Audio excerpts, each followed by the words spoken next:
SIM दे video तो होगा ताद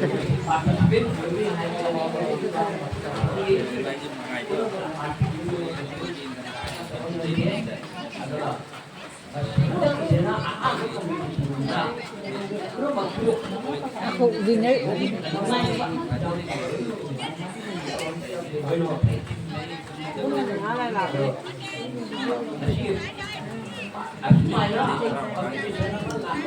Padres Mike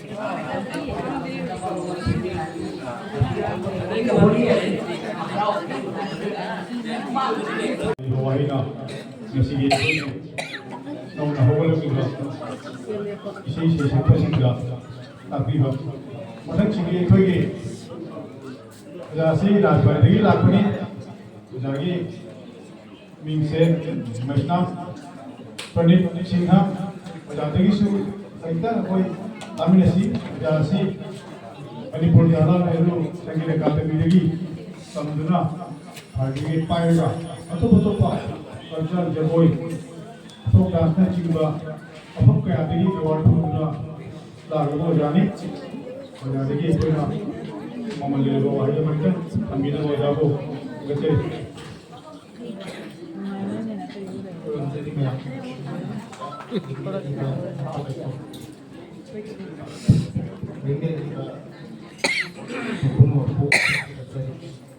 ini wasit mulai merasa berkenan nata singkat dari sesat paling dah holy basanta kita amasu dol jatra ramadi nana angkop basanta lila rasada mai to nong yang không cần chú thời astakan di kober pala Nosan guna cara juga maka menjadi bumi mengapoli kober pala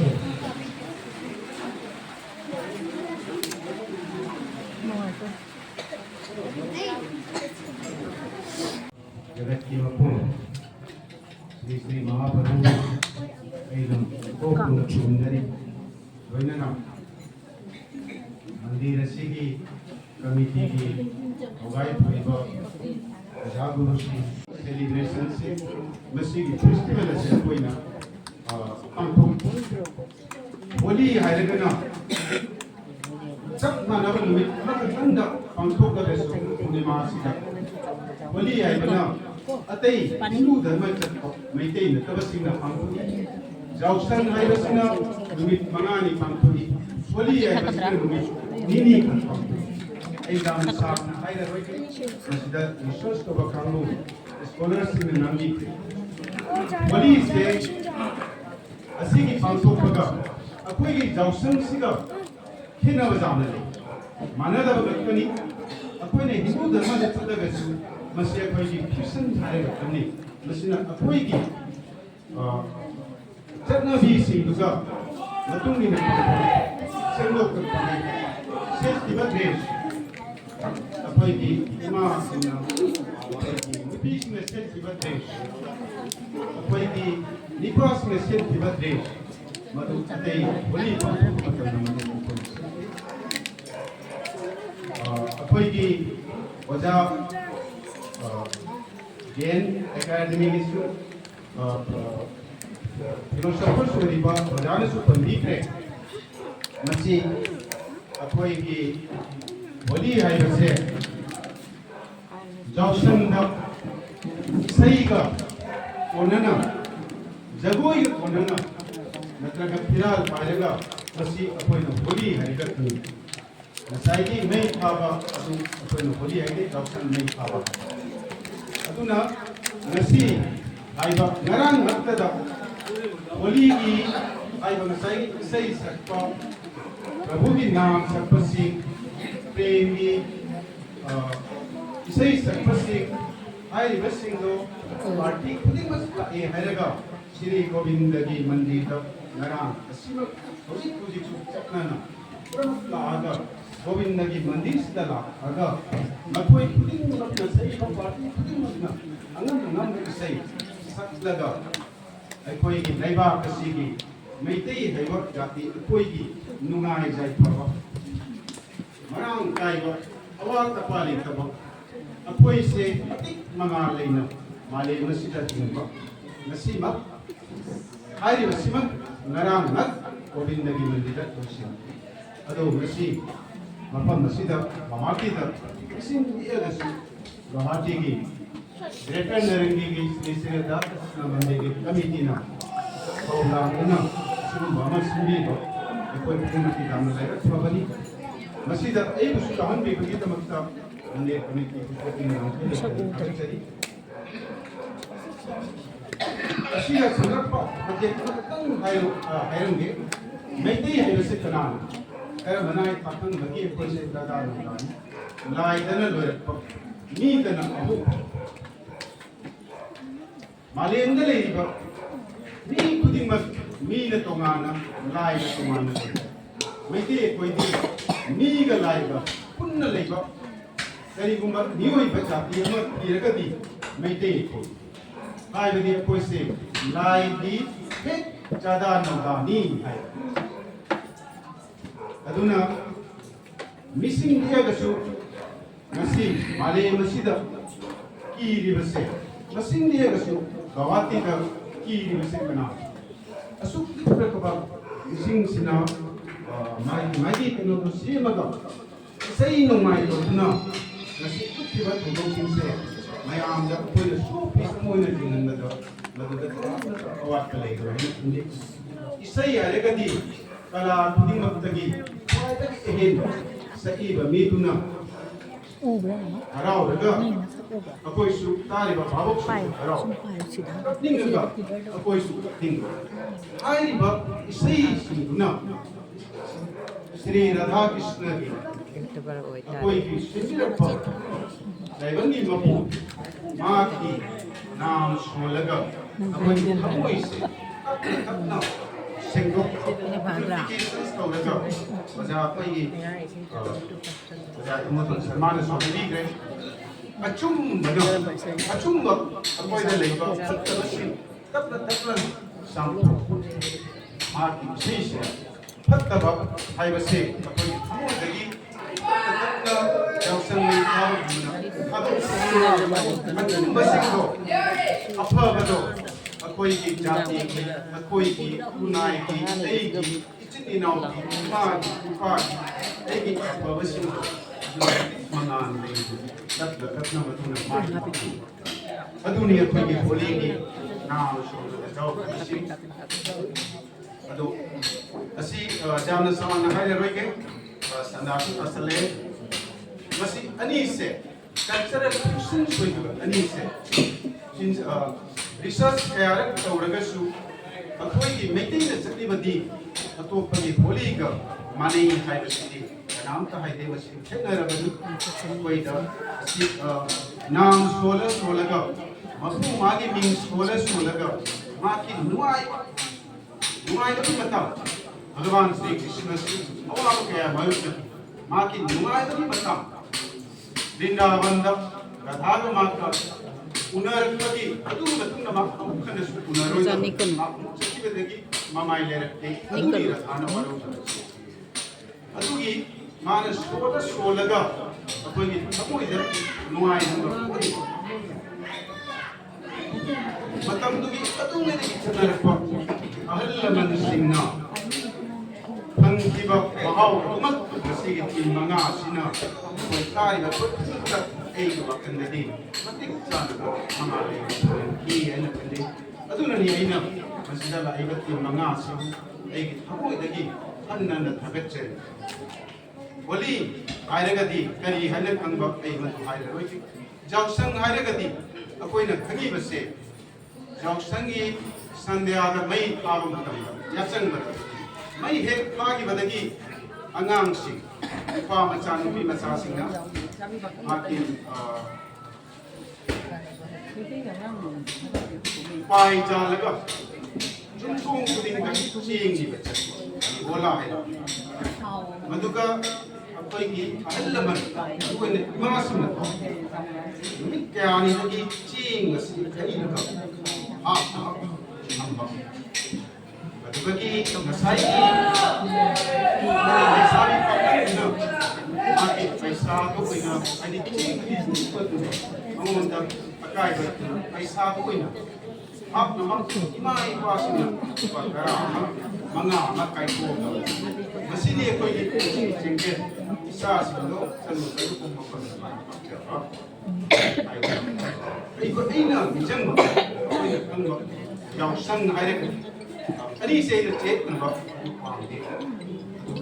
어떻게 이거나 아니 수다 영상 시가 답을 주면 수수천이 수는 것이 가풍 파바하고 보시네 그리기 너 하이버다 하와이세 라이브가 내가 담모이 라이브다 그냥 거기 거기도 맞아 레이나 हवाई से तब नहीं नसा है कि मैंने नाम बोलेगा कोई नहीं सिर्फ तब लाइव का ऐसा है कि अभी शायद का अच्छी का नंग की बात ना फिंगर को सुना दिल लम्बा लाग तो ना हमके ने सिर्फ की नंगा की सिर्फ ऐसा है अभी की अभी तो जाओ कभी माफी चंद्र मंत्र सुना कोई ilmu itu nasi tim mana makku ini kan dekna akan cari arwai beda tim jauh kibat tim singse competition dina kena mama dari apa ina akan mana pirani ani semua mana pirani ahum semua pirani mari semua pirani mana ini hero aduh ini di kan nasi kayak nasi gitu Krishna suhendi, Radha suhendi, manga mat सब माने तो kayu terbaca dalamnya dalam musimnya tidak kok ya tadi betul ini sih kayu terbaca betul amasum asu kandia tiba ini ngang kiba betul asoi bagi ada ya mengapi ini ini sih ada ini sih jadi coordinator saya lagi ini coordinator ini masih di wapun sih ini cuma itu wapun sih ada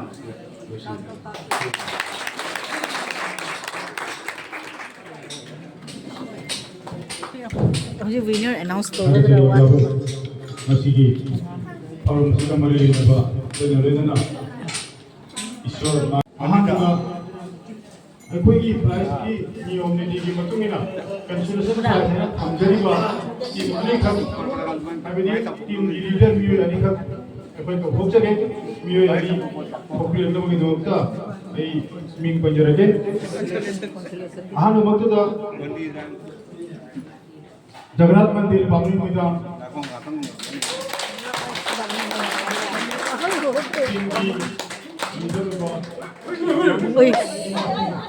mic तो खुद ही बताइए तो बोलो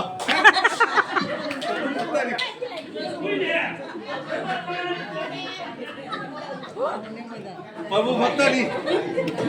consolation price है ना तो winner को चाहिए बामुनी मैदान होतरे बामुनी मैदान कंसोलेशन ग्रेटर तरंगी श्री श्री राधा कृष्ण मंदिर कमेटी की ग्रुप जगी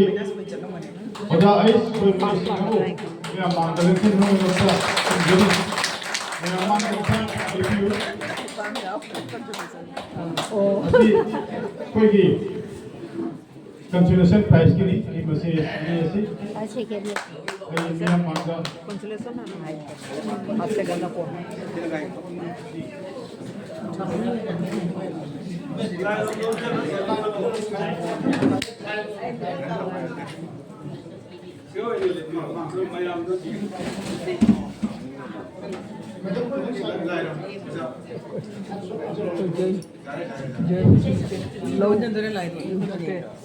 ꯉꯁꯤꯗ ꯑꯩꯅ ꯑꯩꯈꯣꯏꯒꯤ ꯀꯟꯁꯣꯂꯦꯁꯟ ꯄ꯭ꯔꯥꯏꯖ ꯑꯁꯤꯒꯤ ꯈꯨꯗꯣꯜ ꯇꯝꯕꯤꯅꯕꯒꯤꯗꯃꯛꯇ ꯉꯁꯤꯒꯤ ꯊꯧꯔꯝ ꯑꯁꯤꯒꯤ ꯆꯤꯐ ꯖꯁ ꯑꯣꯏꯅ ꯐꯝꯈꯤꯕ ꯑꯣꯖꯥ ꯇꯦꯖꯃꯅꯤꯕꯨ ꯃꯤꯌꯥꯝ ꯃꯃꯥꯡꯗ ꯀꯧꯊꯣꯛꯆꯔꯤ ꯆꯝꯂꯕ ꯈꯨꯗꯣꯜ ꯑꯃꯇꯪ ꯄꯤꯗꯨꯅ ꯉꯁꯤꯒꯤ ꯀꯟꯁꯣꯂꯦꯁꯟ ꯄ꯭ꯔꯥꯏꯖꯀꯤ रतनरगी से राधा कृष्ण मंदिर कमेटी की लक्षिंबा ओजा दोइमनी सिकाय खना ओफिन नगवे दमक्ता ओजा को सिंजरी सामने जाओ चक्के मापम करे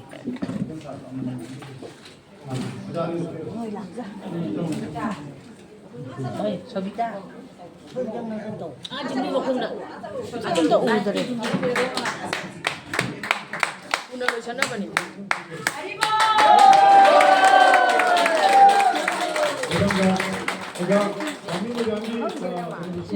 Udah lah, kita minum begitu muka, dah pun dari.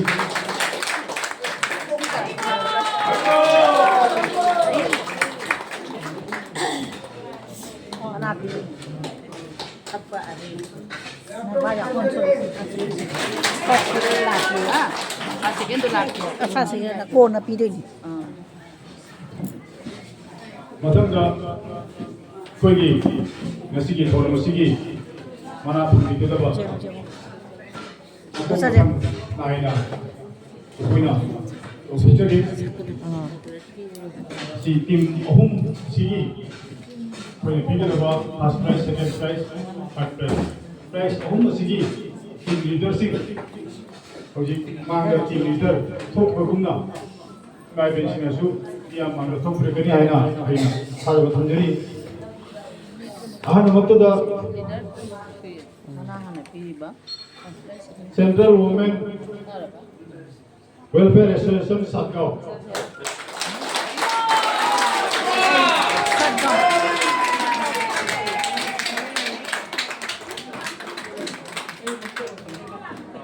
team leader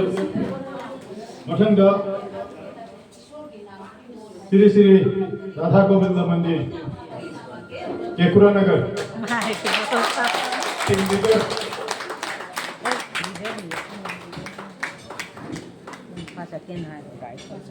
Patanga Siri Siri Radha Govinda Mandir Salbari team leader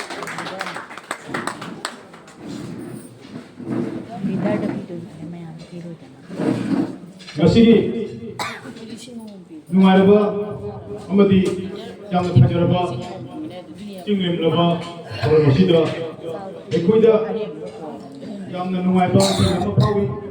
maramdi ngasi ekoina pigedaba first second third prize ase ekoi masat ngaiba oja singna ngasigi donation wala tongpirpani donation gi matungina su ai yo emanidam tosinjage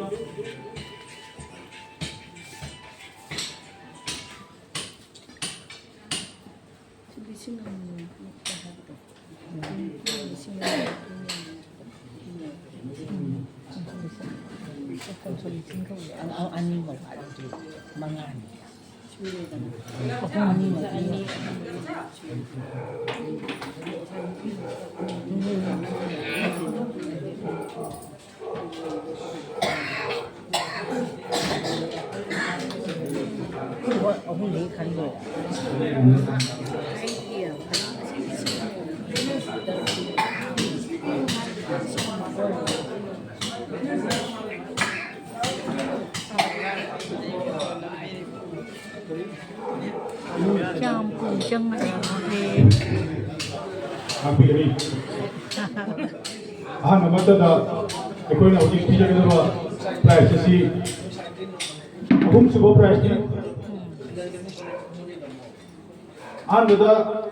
price si bu bibir apa third second koi first dalam usia berina usi lagi dah berina magi mani bok saklaba aigi usia itu babu kau sendiri masih macam ni orang lebih apa kau lasi kau ni mana nak ekoi nak kadang ngam jaba kau tu jaba sibu tim mana pimpin lagi nama kita pimpin dulu kau sendiri ahum sudah kau lupa lising ani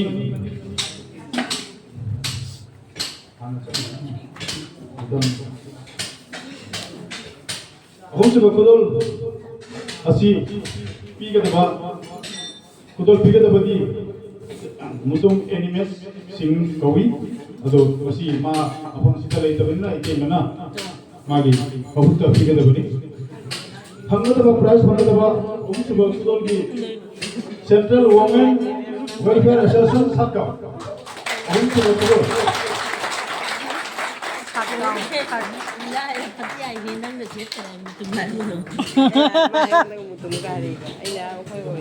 cái ông thì gái này à thật rồi à phòng thôi anh hái thì mình ra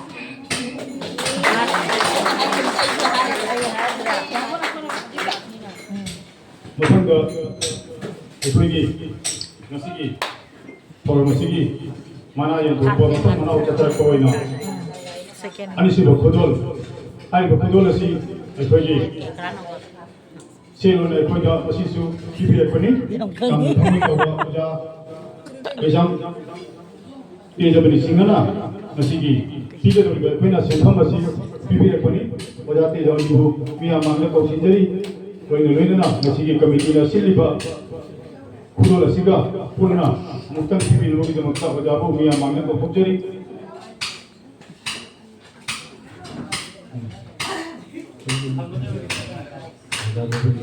second nana si anggadabana ani subhamanani masih Sri Sri Radha Govinda Mandir ke Puran Nagar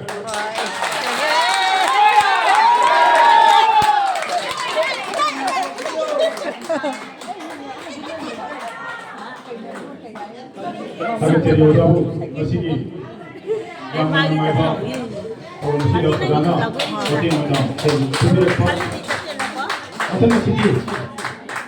di thora masih di mana file di nungai ba file di teran kan ba kamu coba grup mana yang lalu jadi masih ikut nak kami pada thora yang kali masih ikut di imas ini masih lama laga ꯑꯩꯈꯣꯏꯒꯤ ꯂꯛꯇ ꯉꯁꯤ ꯄꯥꯡꯊꯣꯛꯂꯤꯕ ꯊꯧꯔꯝ ꯁꯛꯈꯤꯕ ꯏꯁꯩ ꯑꯩꯈꯣꯏꯒꯤ ꯖꯁꯁꯤꯡꯅ ꯄꯤꯕꯤꯔꯛꯄ ꯃꯥꯒꯤ ꯃꯃꯜ ꯂꯩꯔꯤꯕ ꯃꯥꯔꯛꯇꯒꯤ ꯑꯩꯈꯣꯏꯅ ꯈꯪꯖꯕꯅꯤ ꯃꯁꯤ ꯑꯩꯈꯣꯏꯒꯤ ꯄꯤꯕꯤꯒꯗꯕ ꯑꯁꯤ ꯒ꯭ꯔꯦꯇꯔ ꯅꯔꯅꯤ ꯁ꯭ꯔꯤ ꯔꯥꯙꯥ ꯀ꯭ꯔꯤꯁꯅ ꯃꯟꯗꯤꯔ ꯀꯃꯤꯇꯤꯒꯤ ꯄ꯭ꯔꯦꯁꯤꯗꯦꯟꯠ ꯑꯣꯖꯥ ꯍꯨꯏꯔꯦꯝ ꯍꯨꯏꯃꯥꯡꯕꯕꯨ ꯑꯩꯅ ꯃꯤꯌꯥꯝ ꯃꯥꯡꯗ ꯐꯣꯡꯗꯣꯛꯆꯔꯤ ꯑꯦꯛꯆꯨꯑꯦꯂꯤ ꯄꯩꯁꯥ ꯑꯁꯤ ꯑꯩꯈꯣꯏ ꯑꯣꯖꯥ ꯁꯟꯇꯣꯁ ꯀꯨꯃꯥꯔꯅ ꯄꯤꯕꯤꯔꯛꯄꯅꯤ ꯑꯣꯖꯥ ꯑꯁꯤ ꯃꯥ लाखों नंबरों हाई में देखी उजागी मुक्ता कोई उजा इसलिए उजा है हेमांग को नपीली के दो मुझे उजा हेमांग को मुझे मांगे को खोज करी हरि बोलो इसी तरह बा उजा खोज किया उजा से जब पीनी बड़ी मूंग दबा उजा कसी Ojana pipi kedere ko price asi oja santoshta pipi lekwa pesani kujol asina ekoi committee degi sindani ado ngasi ki jamna numaraba no sida greater narangi Sri Radha Krishna Mandir committee ki president na ngasi ki thauram ngasi ki khwaidi ki ahan ba mana oina Sri Sri Radha Govinda Mandir salbarida ahan ba mana asi kujol tambiyo haina aina me amna da chumme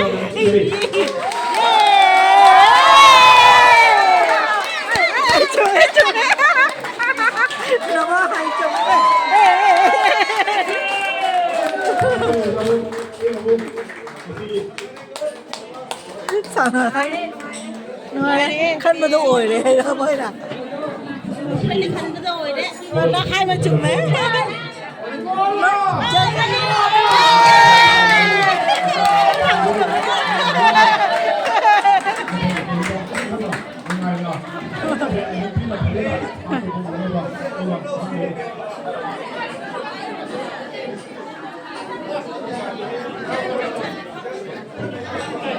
làm được này đấy,คุณจิ๊กเจอ presentation ตัวเลย winner announcer เลย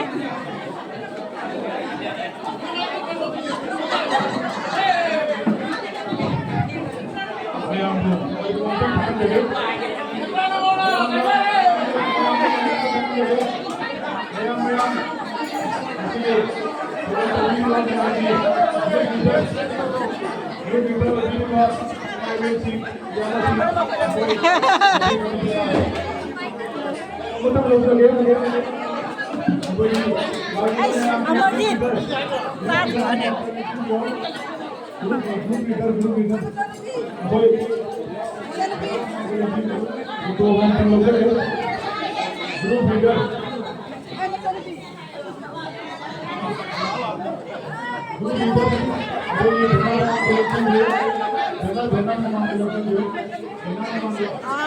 Ni tabarti.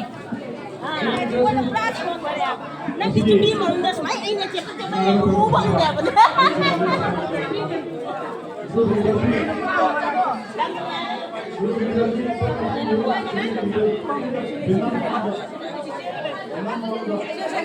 Congratulations. Second tare, pandi pandi na. Ada bukan balik. Second hoje pandi pandi na ba? Pandi bangi apa? Lo jadi meeting wali hai ni.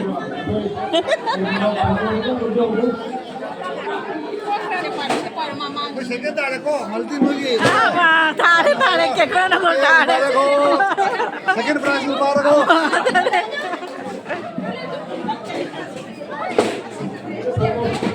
Aku jauh begini. Aku jauh begini. Nane. First ano lang mo. No, bye sa mo. Kano ay ka no. Salmana hai dora. Oh, langka agi na to ah. Ai rang ni macam apa ani makhangi. Ako na nene sa pari first ano ni. Khangi. Ani khangi. Kepra no bol.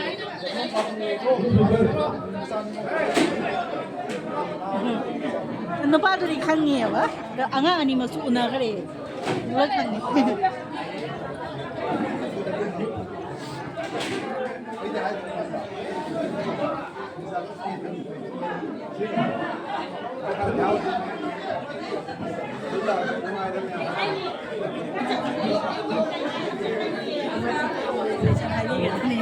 Ay na, ako dapat yung Sige, manalo sa team nama sige.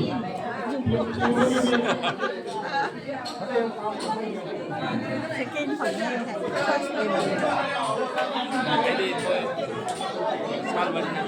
Salmana. Ah, ako yun. Hindi ko kayo.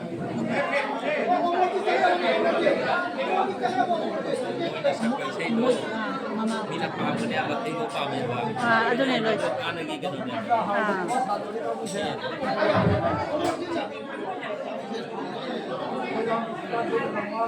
Karino mo lang ni sibo.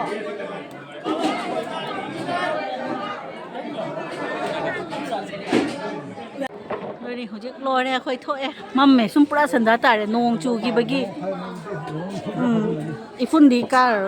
le ro nong chu gi bani na si jong Sri Sri Radha Krishna Mandir Committee Greater Narangi mon organize to gi bani ba no are